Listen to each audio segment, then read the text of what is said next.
আসসালামু আলাইকুম। ছাদ বাগানে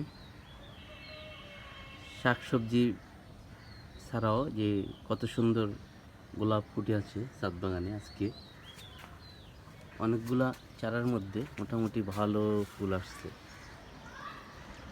তো আমরা গাছপ্রেমী, সব গাছই পছন্দ করি। তো ফুল, ফল, শাকসবজি, মাশাআল্লাহ আলহামদুলিল্লাহ কত সুন্দর।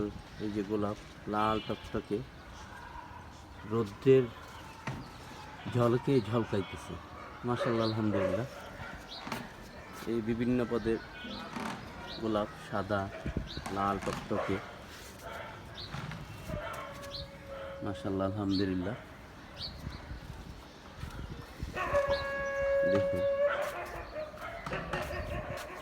বর্তমানে পুরো ছাদটা এখন এই মোটামুটি গোলাপ ফুলে প্রত্যেকটা গাছই ভরে আছে, মাশাআল্লাহ আলহামদুলিল্লাহ।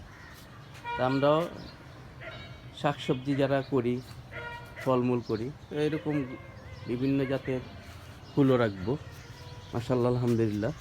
কিন্তু বিভিন্ন ধরনের পোকামাকড়, মৌমাছি, প্রজাপতি এগুলো আসবে, ওদের মাধ্যমে বিভিন্ন ফলমূলই পরাগায়ন হবে, মাশাআল্লাহ আলহামদুলিল্লাহ। এটা একবারে অনেক বড় একটা গোলাপ গাছ। এই যে ঝাঁকার উপরে উঠে গেছে, এই যে দেখুন অনেক বড় একটা গোলাপ গাছ। তো মোটামুটি ভালো ফুল হয় এটা, সবসময় 12 মাসেই ফুল হয়। এরকম ফুল আসতেই থাকে, এই যে থোকায় থোকায় কত সুন্দর লাগতেছে, মাশাআল্লাহ আলহামদুলিল্লাহ। তো আমরাও ছাদ বাগানে বিভিন্ন ধরনের ফুলের গাছও লাগাবো। এই যে বাগান বিলাস, অপরাজিতা, এটার মধ্যে টাইম ফ্লাওয়ার আছে, মাশাআল্লাহ আলহামদুলিল্লাহ।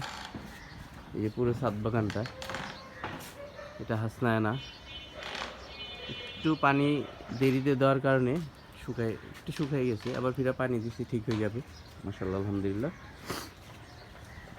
দেখুন, তা আমরাও এই ফলমূলের সাথে এই যে ফলের চাষ করছি, এই সবজি এগুলোর সাথে এই ফুল এগুলো ফুলও রাখবো, বিভিন্ন ধরনের ফুল রাখবো। এই যে মাশাআল্লাহ আলহামদুলিল্লাহ, এই যে বেগুন হয়ে রয়েছে সুন্দর, রোজার প্রস্তুতি চলতেছে, এখানে সাথী ফসল হিসেবে পুদিনা পাতা দিয়ে দিয়েছি।